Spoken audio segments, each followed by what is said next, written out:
Hello everyone, this is Stacy from Two Chicks Art, and I want to show you guys how we use this ring we came up with for making Christmas light cups. So, I've already poured this one, just regular epoxy resin, and you can see a little notch in it.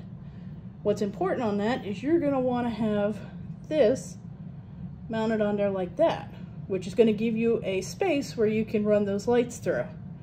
So, I'm just going to mix up a little bit of epoxy, just using Gorilla Glue epoxy. Sets up real fast, so I really like it. Mix up just a touch of that.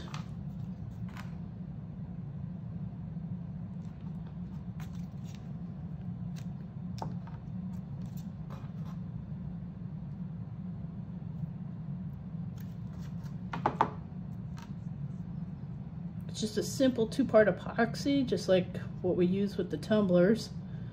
So we're just gonna mix it a little bit. I'm using a toothpick. I find it's just easy to mix with and then easy to apply with. And then we're just gonna get a little bit on there. And what you're gonna do is just kind of go around the edge of it. Doesn't need much, so just a thin coat. You're gonna go all the way around.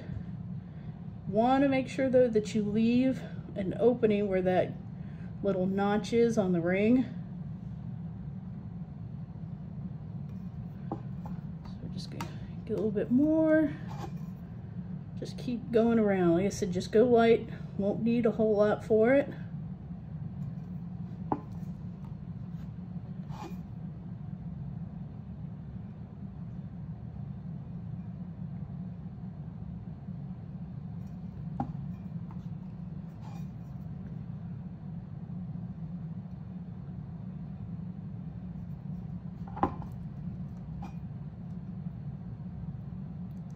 All right, once you get that on there, you're happy with the coverage, you will want to, on your ring, make sure you line up that notch in the spot where you did not put epoxy, and then kind of just get it lined up on the bottom of the cup. Press down, make sure you're still lined up, and that's it. You're going to want to let that sit. It says a 5-minute setup. I usually let it sit for about 30 minutes to an hour. Make sure it's fully cured.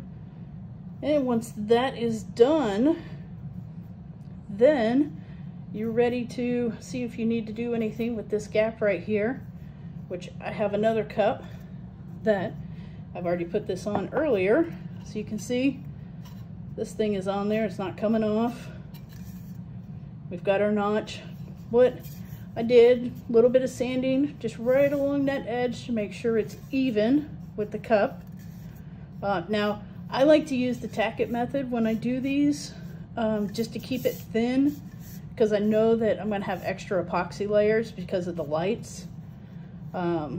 So, what I do is I take some of this, move this out of the way, which is a Bondo glazing and spot putty. You can find it at Walmart, any auto parts store. I'm just gonna put a little bit on here. I like that ring to be seamless with the cup, so when it's done, you can't tell that it was an add-on. So we're just gonna get a little bit of this. Just kind of fill that gap in. It's okay if you're kind of messy with it, because once this stuff dries, it sands right off.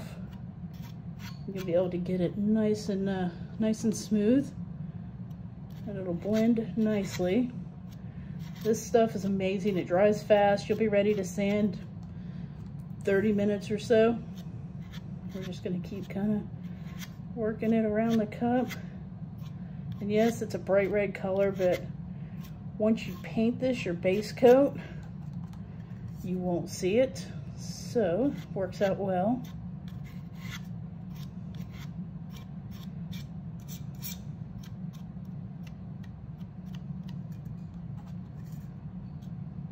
Just keep going around. And you can kind of get the idea just as we're doing this how it's gonna look. When you go to sand it, it won't take much to sand it the way this stuff dries. So I'd recommend like a 220 grit. If you've got something that's even less aggressive, go with that. And if you're sanding it, you goof up and go a little too deep, you can always put a little bit more on and touch it up. Almost there.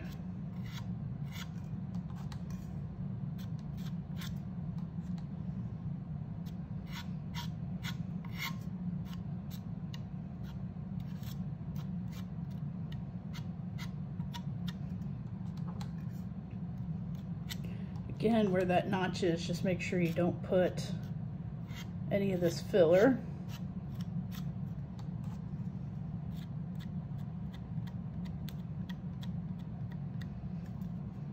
That's it on that, and you can see in some spots it's already starting to dry. So I'll be ready to sand this in, like I said, about 30 minutes or so. And once you have that all done, got that sanded, you like how the bottom looks. Now if you're gonna glitter this, just regular glitter, you don't really need to do this fill because it'll be just like this seam here, and you more than likely won't see it once you get all your glitter on. But if you want it seamless, like I do, because I'm gonna use the tack it method, then I do want that filler in there so I can make it smooth. But so once that is dried, you got it sanded, you're happy with it, you can paint it, prime it just like you normally do, glitter it, whatever decoration you're putting on it, whatever your customer wants. Just make sure you keep that opening clean. Don't let a bunch of glitter or epoxy get in there. So you may have to check it a few times. A little toothpick, clean it out, nice and easy. Same thing, make sure you keep enough space back on this back side as well, so that you have that room to slide those lights through. Because once it's set and you got everything, the lights will just slide right on through. Nice and easy, as long as they don't get twisted. Just like that, you'll just keep running them through. Although actually you're gonna come from the other side so that you can put your battery pack. It'll be ready. Just like that. And when you're done, your battery pack will mount on the bottom like so, and you'll be good to go there. I recommend waiting until you get a first coat or two of epoxy on it, just because then you've got a smooth surface to glue those lights on. So put your ring on. If you're gonna do something like just paint or just to tack it, fill in that gap. If you're gonna glitter, don't worry about it. Put your epoxy on, keeping that spot clean, and then once you've got that smooth epoxy, glue your lights on. Just a E6000 works perfect. And then once that sets up, you're ready to epoxy over them and put any decals on it you want. If you have any questions, feel free to reach out to us, 2chicksart.com. Thanks.